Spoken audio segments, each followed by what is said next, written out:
Here on the Business Brain Podcast, we'll improve the thinking skills that are getting in your way of doing what you want to do so you can work smarter, move faster, and grow your business with ease.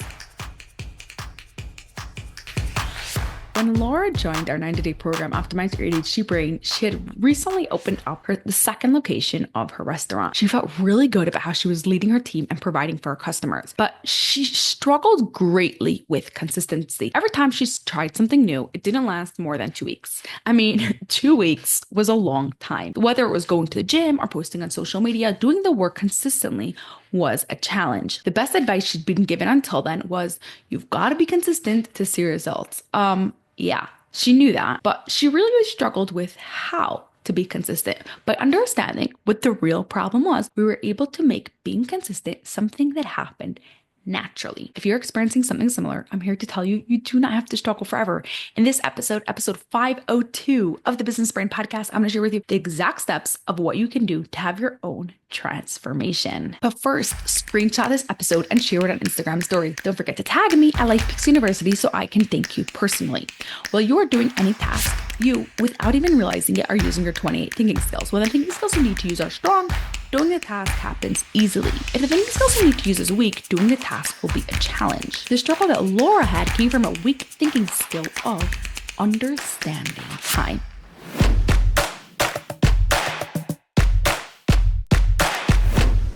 While many people struggle with consistency, the reason as to why they struggle with consistency may be very different. For example, in episode 500, we got to see the reason why Julie struggled with consistency was because of the micro decisions that there were along the way. If you didn't get to listen to episode 500, I strongly suggest you put this on pause and go listen to that episode. It's jam-packed and will give you a lot of what you're looking for. However, the reason why Laura was struggling with consistency was because of a completely different reason. For her, it came down to thinking she was going to have time to do it, and then last minute realizing something's got to give. So she plans on going to the gym and posting on LinkedIn and calling her mom, but before she knows it, it's 10 p.m., too late to call her mom, and she'll post on LinkedIn tomorrow. It's not that she doesn't want to, it's that her understanding of time to make it all work out is weak. 3 things we did to help Laura get better understanding time so she could get better at being consistent.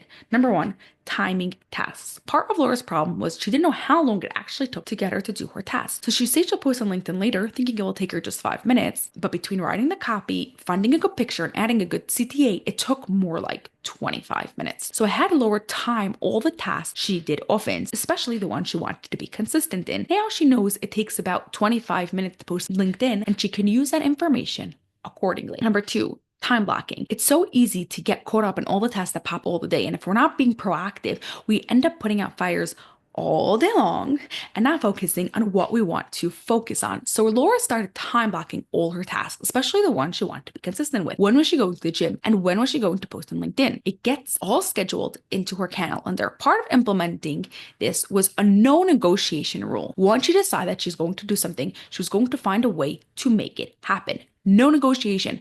None of the, I'm not in the mood or I'm too tired. You already decided you're going to do it, so you are going to do it. Number 3, having a big, huge monthly calendar. I had Laura hang up a big monthly calendar for the year ahead, literally 12 months ahead, right in her office so she sees it all the time. By seeing the months visually, Laura had an easier time understanding what was coming up and where tasks and appointments fell in relationship to each other and was able to plan more efficiently. Bonus, I also had Laura look at all the tasks she wanted to do consistently and see if there's a way so she could arrange the tasks so it was more likely for it to happen. For example, instead of posting in real time, what about scheduling out her LinkedIn post? Or if she wanted to make sure she was calling her mom twice a week, do it during her twice a week carpool pickup. So batching and linking tasks together so it was more likely to happen. And here's the pro tip. When you're thinking about a task, don't just think about the actual task. Also think about the prep and the after. Sometimes we do the prep and after together, and sometimes we do it separately and you can look at them as separate tasks. So for example, if you're going to the gym, the prep would be changing, driving there, finding the clothes, anything like that. And after would be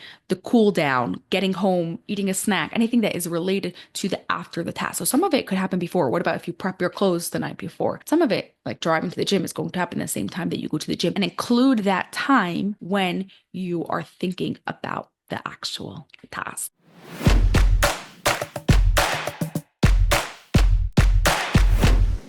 There are many reasons why a person may or may not be consistent. In Laura's case, she didn't understand the time related to doing a task in order to be consistent. This was especially true with the before and after of the actual task. So it wasn't just about going to the gym, but it's all the prep that comes with the gym, finding the clothes, changing, driving there, and then the after, coming back, cooling down, taking a shower, getting to the next place they need to get to. You should often think about just the gym. Oh, I'm going to the gym for a 45-minute class, but forget to calculate the before and the after. Your challenge this week is to figure out the reason as to why you are not being consistent. I actually walked through the whole process with Julie in real time in episode 500. So if you haven't listened to episode 500, go and do it now. If you have, simply ask yourself the question, what is the hardest part of this task? And continue asking that question until you get to the reason as to why you are not being consistent. Have an awesome rest of your day, and I'll catch you on the next episode. That's all for this episode of the Business Brain Podcast. If you enjoyed it, send it to a friend who secretly wants stronger thinking skills too, so together you can grow your businesses with peak